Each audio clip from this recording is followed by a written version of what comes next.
اب دیکھیے اس اونٹنی کو بھی اللہ نے پیدا کیا اور باقی اونٹوں کو بھی اونٹنیوں کو بھی اللہ پیدا کرتا ہے، تو اس کو صرف ناقۃ اللہ قرآن میں کیوں کہا، کیوں اس کا نام ناقۃ اللہ رکھا گیا؟ تو اس کی وجہ یہ ہے کہ یہاں یہ اضافت تشریفی ہے۔ اس اونٹنی چونکہ یہ ایک معجزہ تھا پیغمبر کا، تو اس کی عظمت اور شرافت کو واضح کرنے کے لیے اس کا نام رکھا گیا ناقۃ اللہ، یعنی اضافت کی گئی۔ اسی طرح معزز ناظرین و سامعین، سارے نور ساری روشنیاں اللہ کی ہیں، لیکن حضرت محمد الرسول اللہ کو نور اللہ اسی لیے قرار دیا جاتا ہے کہ آپ اللہ وحدہ لا شریک کے محبوب ہیں اور آپ کے ذریعے سے کائنات میں نور پھیلا۔ بہرحال حضرت سیدنا صالح علیہ السلام کے معجزے کے طور پر وہ اونٹنی نمودار ہوئی، تو حضرت صالح نے اپنی قوم سے فرمایا، اے میری قوم، یہ ہادی ناقۃ اللہ، یہ اللہ کی اونٹنی ہے، اب اس کو تم نے کسی غلط نظریے سے ہاتھ نہیں لگانا، لہٰذا اب تم نے اس کا خیال رکھنا ہے۔ اگر اس اللہ کی نشانی کی تم نے نافرمانی کی، یعنی اس کو تم نے جھٹلایا، اس کی خرابی کی کوشش کی، تو پھر اللہ کے عذاب سے تمہیں کوئی نہیں بچا پائے گا۔ اللہ اکبر۔ یہ اونٹنی کیا ہے؟ یہ جس طرف جاتی ہے اس کے آگے جو آتا ہے یہ کھاتی ہے، لیکن اللہ کے نبی نے فرمایا کہ اب ایک سلسلہ ہوگا، جس جگہ جن چشموں سے جس کنویں سے تم پانی پیتے ہو، ایک دن اس کنویں سے یہ اونٹنی پانی پیے گی اور ایک دن باقی قوم اور اس کے جانور پانی پیئیں گے۔ چنانچہ یہ اونٹنی ایک دن اس کا ہوتا اور ایک دن باقی قوم کا۔ تو یہ بات انہیں اپنی حیثیت کے حوالے سے یہ چیلنج لگی، اور ان میں سے کچھ بدبختوں نے، اور یہ بھی ذہن میں رہنا چاہیے، ان بدبختوں میں 2 مالدار عورتیں تھیں جن کے پاس دولت اور پیسے کی فراوانی تھی، تو انہوں نے 2 لوگوں کو خریدا، ایک قدار بن سالف تھا اور دوسرا مزدہ۔ ان 2 کو انہوں نے لالچ دیا کہ اگر تم اس اونٹنی کا کام تمام کر دو اور صالح علیہ السلام کی اس اونٹنی اور اس کے بچے کو قتل کر دو تو ہم تمہیں اتنی مال اور دولت سے تمہیں نوازیں گی۔ اللہ کا کرنا اس قوم پر بدبختی آنی تھی کہ یہ قدار بن صالح اور مزدہ، انہوں نے اس کی بات پر لبیک کہا، اور اس قدار نے اس اونٹنی کی کونچوں کو کاٹ دیا، اور یوں وہ اونٹنی شہید ہو گئی، یعنی وہ اونٹنی قتل کر دی انہوں نے۔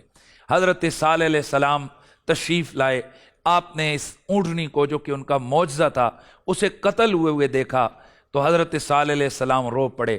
آپ نے فرمایا، اے قوم، تم نے اللہ کی نشانی کی بے قدری کی ہے، تم نے میرے اس معجزے کو چیلنج کیا ہے، اب اللہ کے عذاب سے تمہیں کوئی نہیں بچائے گا۔ 3 دن ہیں، ان 3 دنوں کے بعد تم پر اللہ کا عذاب مسلط ہونے والا ہے، اب انتظار کرو۔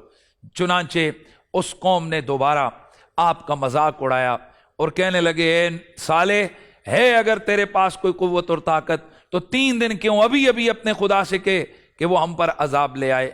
لیکن معزز ناظرین و سامعین، خدا کی تقدیر کے جو فیصلے ہوتے ہیں وہ فیصلے بڑے واضح ہوتے ہیں۔ اللہ کی تقدیر کے فیصلے جو وقت مقرر ہے، ہر کام اسی وقت پر ہوتا ہے۔ چنانچہ قرآن مجید برہان رشید کہتا ہے کہ 3 دن گزرنے پر ایک چیخ کی آواز آئی، جس کے کان میں گئی اس کا کلیجہ پھٹ گیا، اور وہ اپنے اپنے گھروں میں سارے کے سارے اوندے پڑ گئے، اور ساری کی ساری بستی اور ساری کی ساری قوم تباہ ہو گئی، سوائے ان اہل ایمان کے کہ جو حضرت صالح علیہ السلام کی دعوت پر لبیک کہنے والے، شرک سے بچنے والے، اور نبی کے معجزے کی تقریم اور تعظیم کرنے والے تھے۔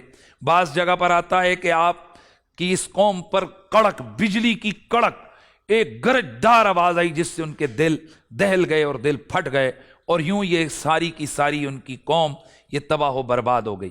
معزز ناظرین و سامعین، آپ چند دنوں سے سماعت فرما رہے ہیں کہ ہر نبی کی قوم پر عذاب آ رہا ہے، اور عذاب کیوں آ رہا ہے؟ کہ وہ قوم اپنے نبی سے ٹکرا رہی ہے، وہ قوم اللہ کی توحید کا انکار کر رہی ہے، وہ قوم اللہ کی شریعت سے باغیانہ پن اختیار کر رہی ہے، باغی ہو رہی ہے، لہذا اس قوم پر عذاب آ رہا ہے۔